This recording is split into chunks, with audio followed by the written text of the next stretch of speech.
નમસ્કાર કિસાન મિત્રો, હું છું ગોવિંદ સર.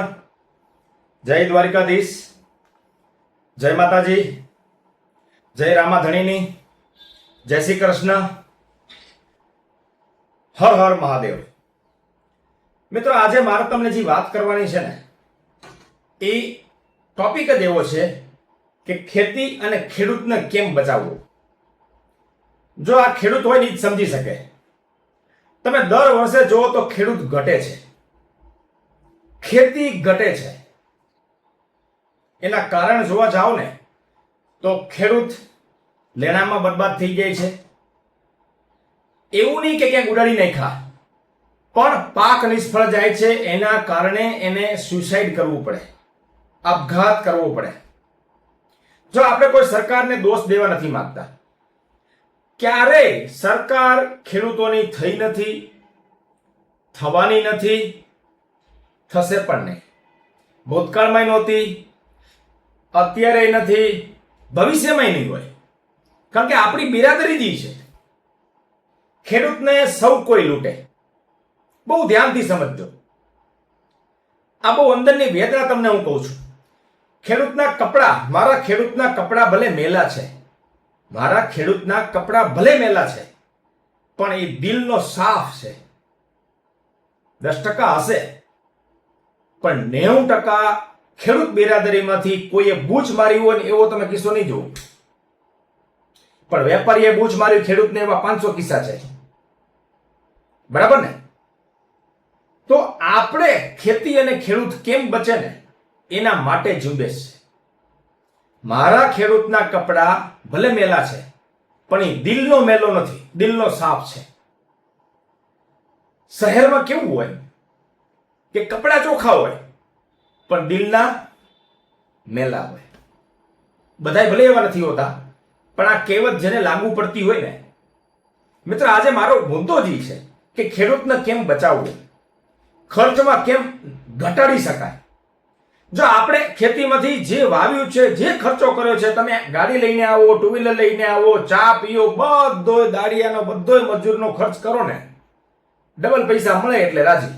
ખેડૂતને આટલું જ જોઈએ. આપણો એ ઉદ્દેશ છે.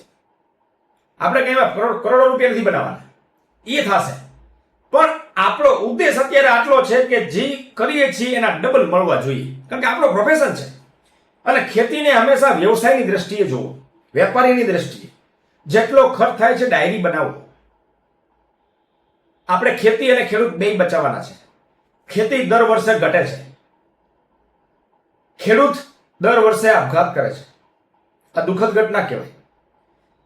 અહીંયા આપણે ખેડૂતને મદદ કરે. સમજો, જો ખેતીમાં ખેડૂતની ક્યારેય નાત જાત નથી હોતી. કઈ સમાજનો છે નહીં, એ ભૂલી જાઓ. ખેડૂતની એક જ બિરાદરી છે, ખેડૂત.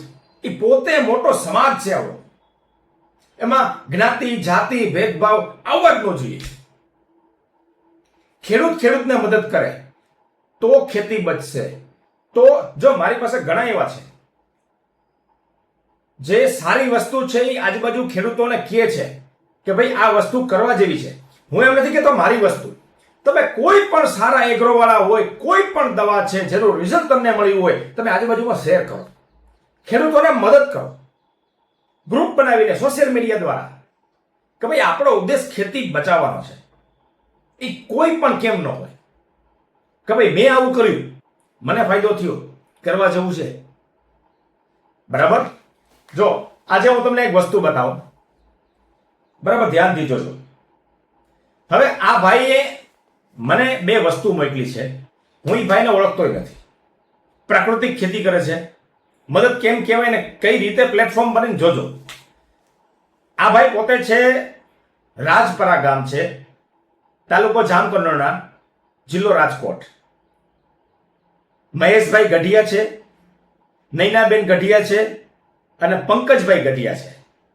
આ લોકો 100% ઓર્ગેનિક ખેતી કરી અને હળદર છે, જીરું છે, મરચું છે, જે કંઈ પણ ઘણી બધી વસ્તુ છે એ બહુ ઓછા નફાના આશયથી ઓરિજિનલ વસ્તુ તમામને મળી રહે એના માટે આ મુદ્દો છે. હું એને નંબર નીચે આપી દઉં છું. આનો મતલબ શું થયો? આ ખેડૂતને સલામ છે. જો આ મરચું છે, તમે જો એકદમ પ્યોર ફાઇન છે. મારે એની સાથે કોઈ વાત નથી થઈ, હું એને ઓળખતોય નથી. રામ ભરોસે મોકલી દીધું. મેં અહીંયા ખોલીને જોયું ત્યારે ખબર પડી. બરાબર, મેં એનાથી મેસેજ નથી કર્યો કે તમારો માલ મળી ગયો છે ને તમારો આભાર, એકેય નહીં. કારણ કે મારી પાસે ઘણા બધા નંબર છે, પણ હવે એ ભાઈ ક્યાં હતા એ મને ખબર નથી. હું આની જાહેરાત નથી કરતો, પણ તમને ઉદાહરણ આપું છું કે ખેડૂત આવું સારું બનાવતો હોય, આવું પેકિંગ કરીને માર્કેટમાં લોન્ચ કરે પોતે એની પોતાની પ્રોડક્ટ, તો એ પૈસાદાર થશે. આ આપણે એક ધ્યાનમાં રાખવાનું છે. આવી પેકિંગ ક્વોલિટી વાળી જો આપણે હંમેશા કોકને આપીએ છીએ. હજારોની લાખો લોકો ખેતી ઉપર ડિપેન્ડ છે. આજે એક પણ ખેતી કરવા માટે નવો વ્યક્તિ તૈયાર નથી. બધા ખેતીથી ભાગે છે. એનું કારણ શું? કારણ કે ખર્ચ બહુ વધતો જાય છે. આપણી મુહિમ છે ખર્ચ અડધો. જો પ્રકૃતિ સામે આપણે નહીં પડી શકીએ, અચાનક વરસાદ આવે, વાવાઝોડું આવે, નુકસાન આવે, આપણે કંઈ નહીં કરી શકીએ. જી છે એ સ્વીકારી લેવાનું. પણ ખર્ચ અડધો હશે તો નુકસાની બહુ ઓછી હશે. આપણે એમાંથી બચી જશું. આપણને કોઈ મદદ નથી કરવાનું, આ આશયથી જ ચાલવાનું છે. ખેડૂત ખેડૂતને મદદ કરે, એકબીજા સાથે જોડાય. સોશિયલ મીડિયાનું માધ્યમ છે, વિચાર તો કરો. સારી વસ્તુ ખેડૂતોને કહો કે ભાઈ આ કરવા જેવું છે. જો હવના નસીબ કમાય, એના નસીબનું એ કમાશે. મારા નસીબનું હું, મારા નસીબનો બીજો કોઈ ન લઈ શકે, બીજાનો નસીબનો હું ન લઈ શકું. વાત જ અહીંયા પૂરી થઈ ગઈ. આટલી બે લીટી છે. પૂછે એને સારી સલાહ સાચી આપો, મદદ કરો. આપણી બિરાદરી ખેડૂતની છે, ગર્વ થવો જોઈએ હું ખેડૂત છું. શું કામ ખબર છે? ખેતી જો હું કોઈની વાડીમાં જાઉં ને, મને ક્યાંય બીક ન લાગે. શું કામ ન લાગે? કારણ કે આપણે અંદર હરામપાઈ છે જ નહીં. આપણે ખોટું કરવું જ નથી. ખોટું કરવું હોય ને બીક લાગે. આ તો હમણાં આપણે સોશિયલ મીડિયાના માધ્યમથી જોડાયા, બરાબર. હું ઘણી વાર ગમે એની વાડીમાં ગમે ત્યાં ઘૂસી જાઉં. કોઈને ફોન ની કઈ ખબર જ ન હોય. એ પૂછે કેમ છે, શું છે, શેના માટે એ વાત કે ભાઈ મારે આ કબી જોઈએ છે, ટમેટા જોઈએ છે.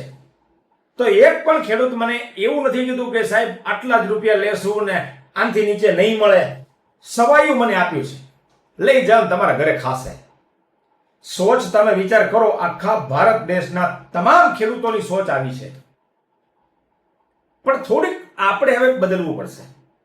ક્વોલિટી વાળી વસ્તુ બનાવો, ભાવ પોતે નક્કી કરવાનો તૈયાર કરો.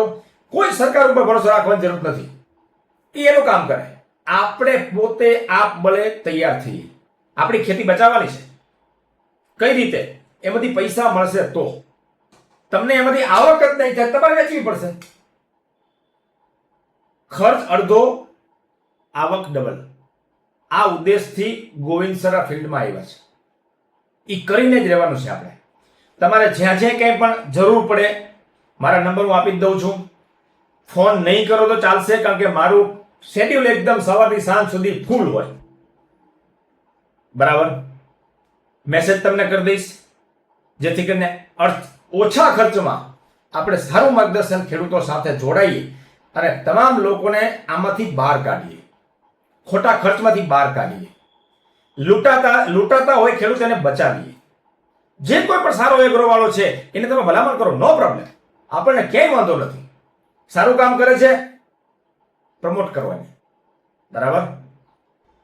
બધાની નજર છે ને એ ખેડૂત ઉપર છે, કારણ કે જમીન હડપી લેવી છે. સમજો, આખું આ ષડયંત્ર છે.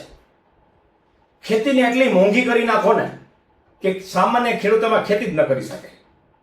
સમજો, આ એક કોર્પોરેટ જગતની માયાજાળ છે. આમાંથી તમે ત્યારે જ બચી શકશો જો તમે ઓછા ખર્ચે ખેતી કરતા હોય. જો હું તમને હંમેશા કહું છું કે મેં જેટલા ગ્રેડ તમને બનાવી આપ્યા છે ને, બધાય દમદાર છે, બધાય પ્યોર છે. હું દાવાની સાથે કહું છું, આટલા બધા પરિણામ મને મળ્યા છે, આટલા બધા મને મેસેજ ખેડૂતના આવ્યા છે, અને મેં પ્રયોગ કરેલા છે.